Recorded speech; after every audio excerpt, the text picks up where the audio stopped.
Greetings and salutations.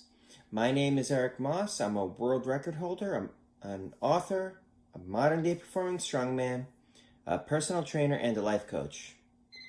I just got back from my personal training studio a little while ago, and I'm getting settled in before dinner.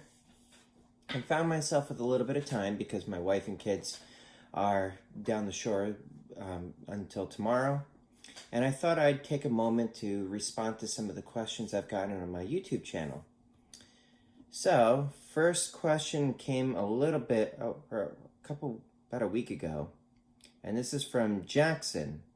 He said, describe the feelings, please, does it hurt? And this one was in reference to having a cement block broken on my stomach. And I had already replied to it in the comments, but I wanted to put a video out there because it's kind of difficult to describe certain things just in that limited space that like a YouTube comment section does. So first, when I had done that cement block on my stomach and had someone hit me with a sledgehammer, I knew it wasn't going to be bad as a feat that I had previously done. See, a while back, there's a gathering of strongmen, so to speak. It's called the Association of Old-Time Barbell and Strongmen. And that is where I met my first mentors, my first mentor, New Jersey Superman, the late, great Greg Matonic. And it's also where I met with my current coach, Hercules Chris Ryder, and also where I met Slim the Hammerman Fireman, who kind of changed the course of everything when he had told me that I had a power that was equal to every strongman in history.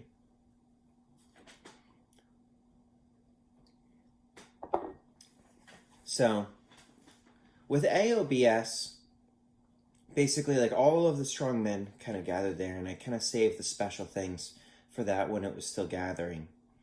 And when I was trying to come up with new and different feats, I talked to Chris. I was like, what do you think of having someone smash a paving stone on my stomach with a sledgehammer? I knew that was kind of something that Alexander Zass had done, not so much with the cement block, but he had a metal plate.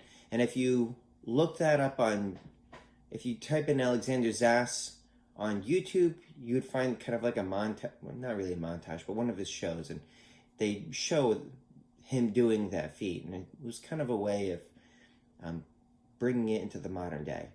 But I also knew that Dennis Rogers had done that with a cement block, which if you type his name into YouTube, you're going to find, I think he was on the Steve Harvey show doing that. So, when I had run that by Chris, I was like, what do you think of me doing this? He's like, I got one better. How about we drop a 53-pound kettlebell onto a paving stone on your stomach while you're bridged out between two chairs? And if I could figure out how to take the footage from the DVD I have of that event and put it here on YouTube, I would have included that in this video, but I haven't really figured that part out yet.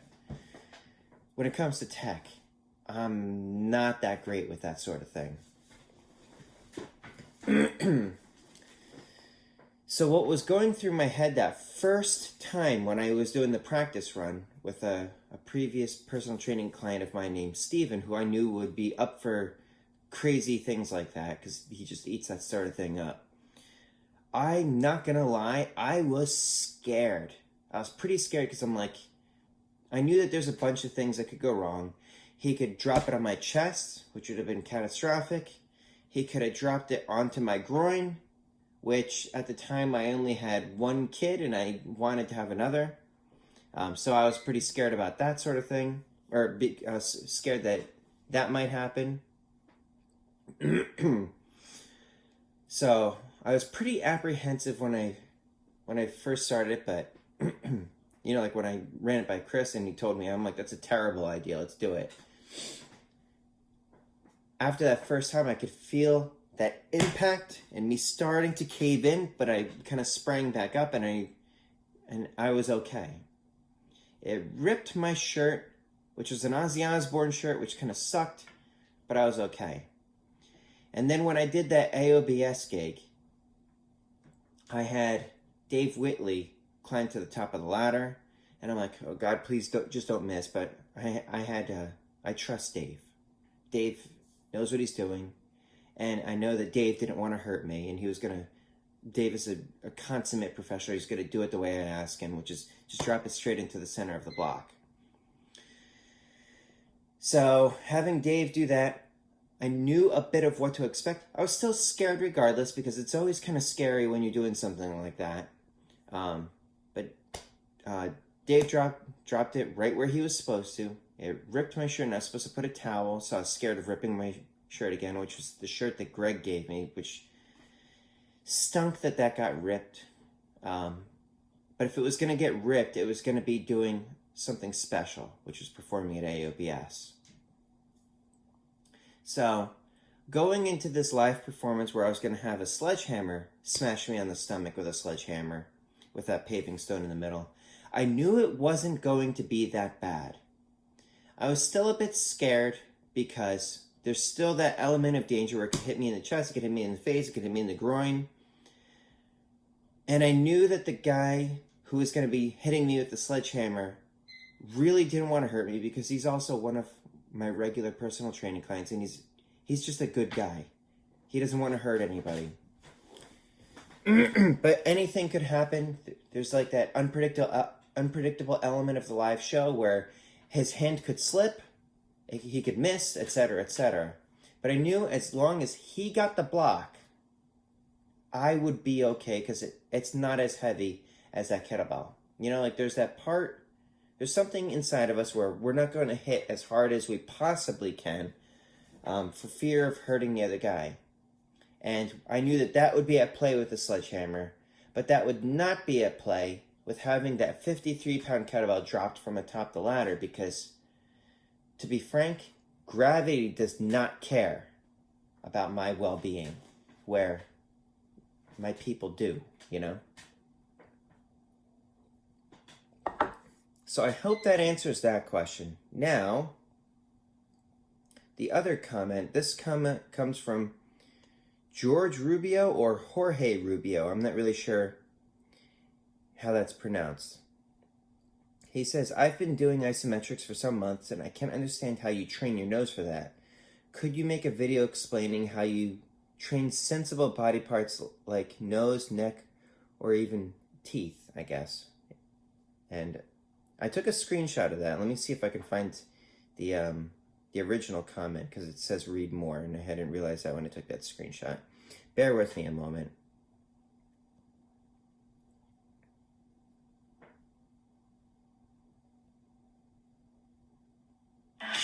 Oops, wrong one. Hold on. Where is this? Here it is. How do I get to the comments?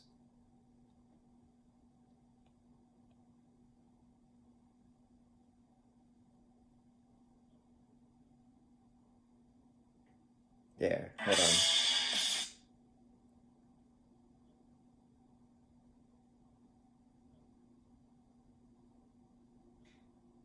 I do not know how to do this, but I'll try to remember what he said as best I can.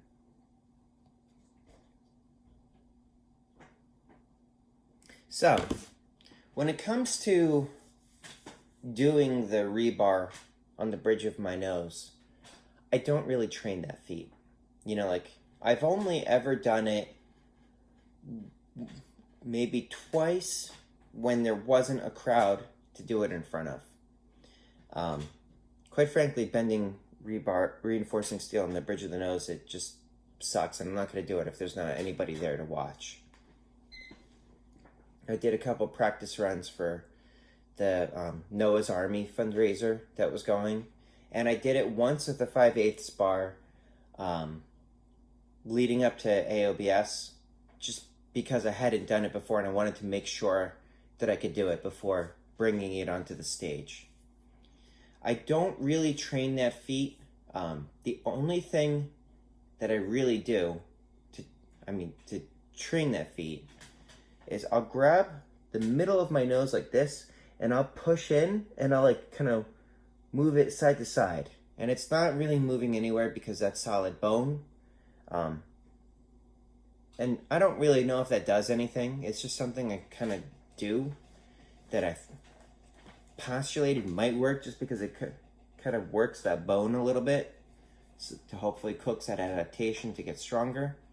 But the amount of shows that I do, having done over 100 of them in my career as a strongman, is kind of it trains the feet.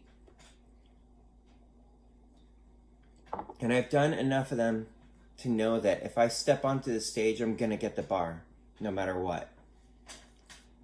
Now, as for, this kind of goes with that whole feeling, is the first time when I was in Greg's gym, and Greg says to me, he's like, if you do this one feat, you could be one of the top guys, which ended up being prophetic because that's what I have the world record in, is bending reinforcing steel in the bridge of my nose, even though at the time it was structural steel. But he's like, if you do this, you could become one of the top guys. And I'm like, suffice to say, I've been through some stuff in my life, like failure after failure after failure. And I remember thinking, I'm like, just once I'd like to be one of the best at something. So I come back the next week and I'm like, yeah, I'd like to learn how to bend the steel bar on the bridge of my nose. And he's like, here's what you do. You just hold your head like this. So go straight down, you put the steel bar up there, and then you grab out to the sides, and you pull straight down really hard. And if you pull hard enough, it'll bend. And it was kind of the epitome of the Feats, because it's just complete mind over matter. Greg was a big fan of the Mighty Atom and the Mighty Atom's teachings, which, if you have the coin in, you can find a copy of the Mighty Atom's book. You should definitely buy it, because there's just so much wisdom in those pages, both from the mindset and the training strategies that come from that book. That was like the basis of Greg's teachings, and it's influenced a lot of what Chris teaches.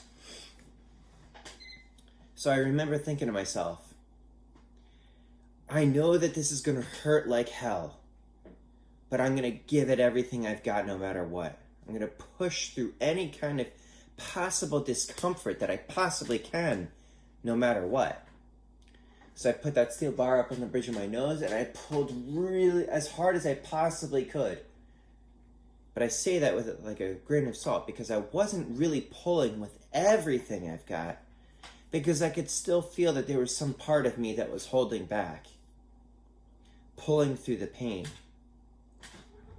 And it makes me realize that there's levels to this stuff. And it's something that I constantly fight with myself over, is my ability to fight against myself. To be able to go, even though it hurts like hell, to be able to pull through no matter what. And that's why that became my finale feat, because I'm like, there's wisdom in there that it's no matter how hard I think I'm going, there's still some left. And it makes me wonder, how much more is there? What else am I truly capable of?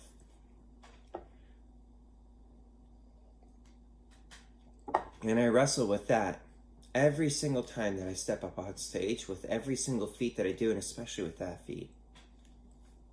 So anyways, I hope that answers your, the questions about what's going through my head as I'm going through this, as I try to blank my mind out and just make peace with the fact that some things are going to hurt like hell.